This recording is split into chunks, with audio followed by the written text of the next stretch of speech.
N'as-tu jamais eu cette impression que rien n'était réel? Tu vas au supermarché et une fois sur place, tu regardes les gens autour de toi en te demandant et s'ils étaient tous des PNJ, s'ils jouaient chacun un rôle sans même en avoir conscience.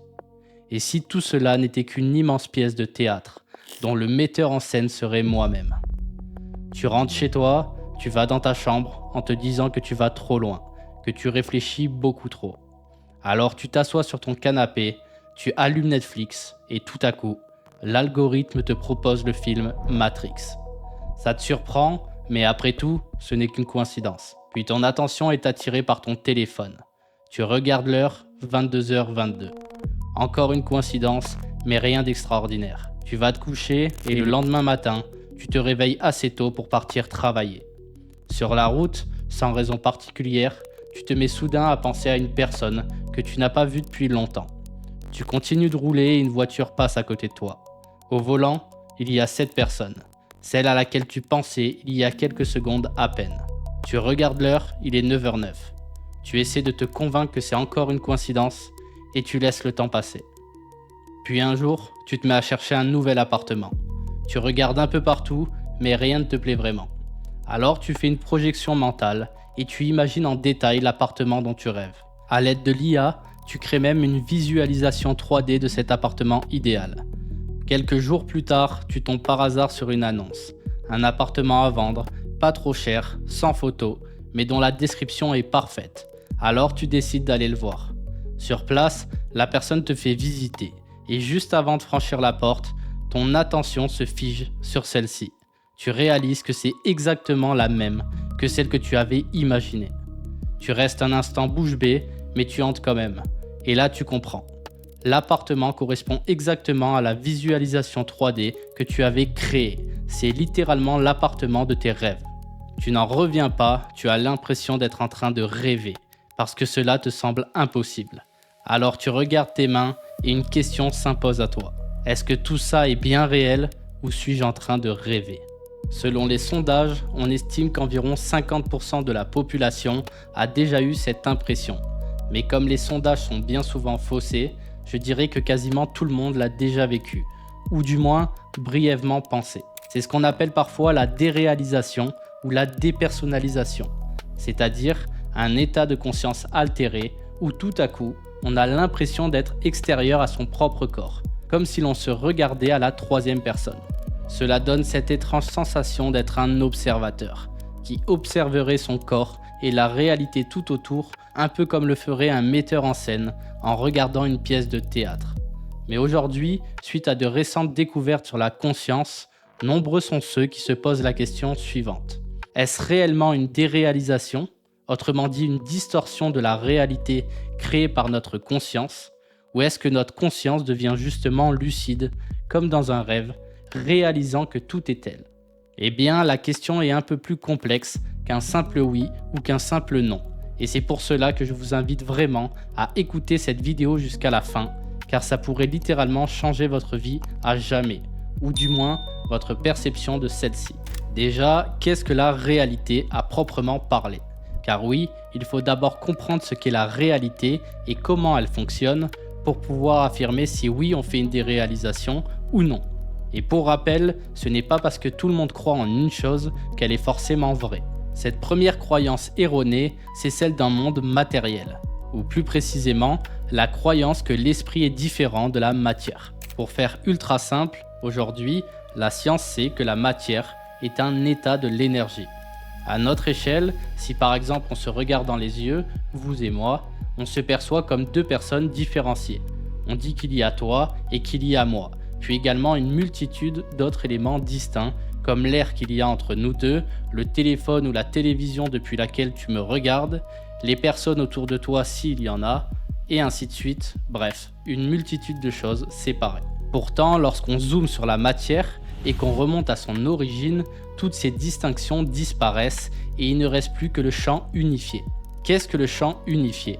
C'est le fait que tout, absolument tout, est traversé par un vaste champ d'énergie absolue. Absolu étant un terme pour désigner une énergie sans frontières. Cela peut sembler complexe, mais en réalité c'est très simple à comprendre. Lorsqu'on zoome sur la matière, comme ton corps par exemple, on se rend compte qu'il est avant tout constitué de molécules, que ces molécules sont faites d'atomes et que ces atomes sont eux-mêmes composés de particules.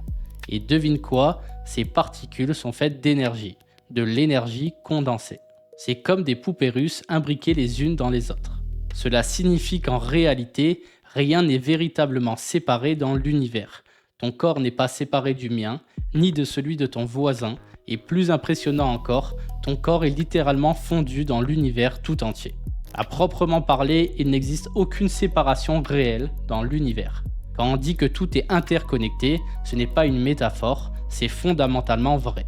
Mais alors, me diras-tu, comment se fait-il qu'à notre échelle, les choses comme ce micro par exemple, paraissent solides et distinctes? Par exemple, quand je bouge mon corps, l'univers ne bouge pas avec moi. Eh bien si, en réalité, il bouge avec vous. Mais c'est notre vision du moi qu'il faut redéfinir. En fait, depuis le début de notre vie, nous avons rapidement assimilé le moi à notre corps. Et tu me diras, bah oui, c'est logique, puisque notre conscience est dans notre cerveau, non? Eh bien, la vérité, c'est que pas du tout. La conscience n'est ni générée par le cerveau, ni enfermée à l'intérieur de notre boîte crânienne. Cette idée est totalement fausse. Aujourd'hui, et je t'invite d'ailleurs à lire le manuel de l'absolu disponible sur Amazon si tu veux tous les détails scientifiques et les preuves concrètes, mais cela a été démontré scientifiquement par d'innombrables expériences. La conscience, comme l'ont montré de récentes recherches en physique quantique et en neurosciences, est cette énergie absolue. Tu te rappelles, je t'ai expliqué en début de vidéo que lorsqu'on zoome sur notre corps et que l'on remonte à son origine, on arrive au champ unifié. Eh bien, les scientifiques, en zoomant de plus en plus sur le cerveau pour tenter de trouver l'origine de la conscience, sont remontés encore et encore jusqu'à arriver eux aussi à cette énergie absolue. En faisant cela, ils se sont rendus compte que la conscience était cette énergie omniprésente à partir de laquelle tout se forme. Un peu comme la vapeur d'eau, la conscience emplit l'espace infini. Elle est présente partout, en tout et dans tout. Et la matière n'est qu'une partie de cette énergie qui se condense pour adopter une possibilité particulière. Ainsi, il n'existe pas réellement de dualité onde-particule comme on le pensait avant en physique quantique, car en réalité, l'onde et la particule sont une seule et même énergie qui existe sous plusieurs états à la fois. C'est exactement comme le point triple de l'eau, ce moment où l'eau existe simultanément sous 3 états à la fois, liquide, solide et gazeux. Comme quoi, on n'est pas obligé de choisir un seul état. Eh bien, c'est d'ailleurs tout le fonctionnement de notre réalité. La réalité est un champ infini d'énergie que l'on appelle donc la conscience. Et la conscience s'organise elle-même sous différents états simultanément, donnant naissance à l'univers dans lequel nous vivons. Ainsi, la substance première dont est fait notre monde n'est pas différente de la substance dont sont faits nos rêves. Les deux sont de nature mentale. Alors, qu'est-ce qui différencie les rêves de la réalité? Eh bien, le degré de lucidité. En réalité, la seule raison pour laquelle le monde que tu observes actuellement te semble figé, solide et structuré, ce qui est le cas, c'est parce que ta conscience le maintient dans cet état. À l'inverse du rêve, où la conscience se laisse divaguer sans ordre précis, ici, ton attention est pleinement présente, tu es là. Voilà donc ce qui maintient la réalité telle qu'elle est, ta présence. C'est le principe souvent évoqué en physique quantique de l'observateur et de l'observé. L'observateur n'est pas séparé de la réalité observée, c'est plutôt l'observateur qui se regarde lui-même, se restructurant de l'intérieur. Une seule et même chose, imbriquée l'une dans l'autre. Pour résumer tout cela en un mot, tu vis dans ton esprit. Mais alors, qu'est-ce que cela change concrètement à notre vie de savoir cela? Déjà, que nous sommes éternels et que tout est possible. Et c'est relativement simple à comprendre. L'un des principes clés de la physique est le principe de conservation de l'énergie. Dans un système isolé, l'énergie ne disparaît jamais, elle se transforme. Or, lorsqu'on observe l'univers à son niveau fondamental, il n'existe qu'une seule et unique dimension qui emplit l'espace infini, une dimension que l'on appelle l'absolu. Et notre conscience est cette énergie absolue. Ainsi, puisque l'univers est une seule unité, emplissant tout l'espace, il n'existe rien en dehors de cela. Ou plutôt, tout ce qui existe est contenu dans cette unique dimension. Par conséquent, il s'agit d'un système clos, ou plus précisément, un système absolu, dans lequel il ne peut jamais y avoir de perte, seulement une transformation perpétuelle. Ainsi, vous n'êtes pas à l'intérieur du monde, c'est le monde qui est dans votre conscience. Donc, nous sommes éternels car nous sommes conscience avant d'être corps. Ainsi, le corps humain est une machine quantique classique que l'on image en nous-mêmes pour nous percevoir et interagir avec nous-mêmes. Mais nous n'avons pas besoin de corps pour exister. De manière simple, notre existence ne vient pas du fait d'avoir un corps. Et d'ailleurs, en y réfléchissant un instant, comment quelque chose qui n'existe pas pourrait-il exister ? Cela prouve simplement que vous avez toujours existé. De la même manière, comment quelque chose qui existe pourrait-il ne plus exister ? Encore une fois, cela vous montre simplement que vous êtes éternel. Ce qu'on appelle la mort est donc une transformation absolue de l'énergie. Prenons l'exemple d'une chenille. Lorsqu'elle entre en chrysalide, elle digère entièrement son corps pour pouvoir ensuite en reformer un nouveau, ailé. À un moment précis de cette transformation, l'intérieur d'une chrysalide ressemble littéralement à une soupe. Pourtant, la conscience de l'insecte est toujours là, puisque c'est elle qui opère cette transformation. Mais alors, comment pourrait-elle faire cela sans cerveau, sans organes, avec uniquement cette immense soupe ? Eh bien, parce que la conscience est partout et que le corps est en elle, formé par elle. La conscience est une vibration qui organise. Pour pouvoir se transformer complètement, comme dans le cas de la chenille, la conscience commence par rendre le corps fluide. Cela permet de tout déconstruire, puis de tout réorganiser, car le papillon est une structure totalement nouvelle. Ainsi, lorsque le corps de la chenille devient cette sorte de soupe liquide dans la chrysalide, la vibration de la conscience restructure ensuite l'ensemble, comme lors d'une seconde naissance dans un œuf, et réorganise tout pour former le corps du papillon. Puis, une fois le processus terminé, la conscience se refocalise dans le corps et le pilote, expérimentant la vie. Par ce simple exemple, on voit bien que la conscience n'est pas du tout liée au cerveau. Cette confusion est née d'une vision matérialiste de la vie, mais aussi parce que le cerveau est l'organe qui possède le plus de neurones. Et comme les neurones sont des cellules capables de conserver une grande partie de l'information, comme la mémoire, ils ont rapidement été considérés comme la source.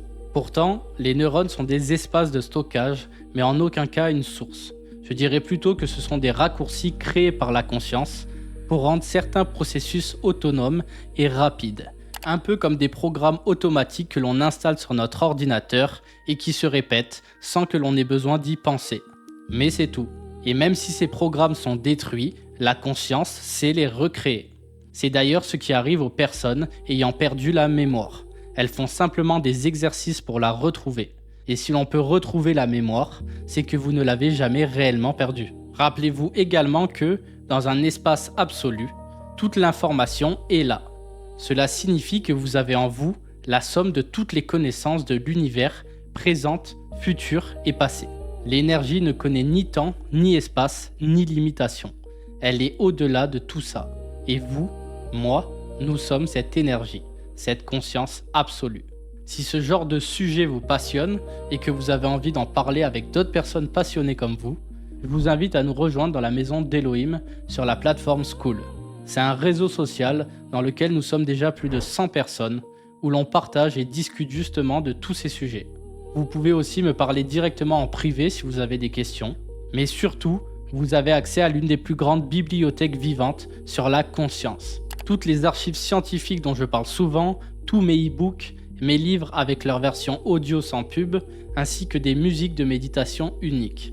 Vous y trouverez également un tout nouveau programme pour trouver votre Ikigai et le rémunérer. Car une fois trouvé, la vie devient un véritable jeu. Il y a aussi bien d'autres choses comme la méditation d'Elohim, unique à Skool, des formations telles que Mindset Leadership et YouTube IA, et en cadeau spécialement pour vous, je vous ai fait moins 50% de réduction si vous rejoignez maintenant. Je vous ai mis les liens dans la description et en première ligne de commentaires. N'oubliez également pas de vous abonner, de mettre un pouce bleu, c'est vraiment important. Et je vous dis à tout de suite dans la maison d'Elohim.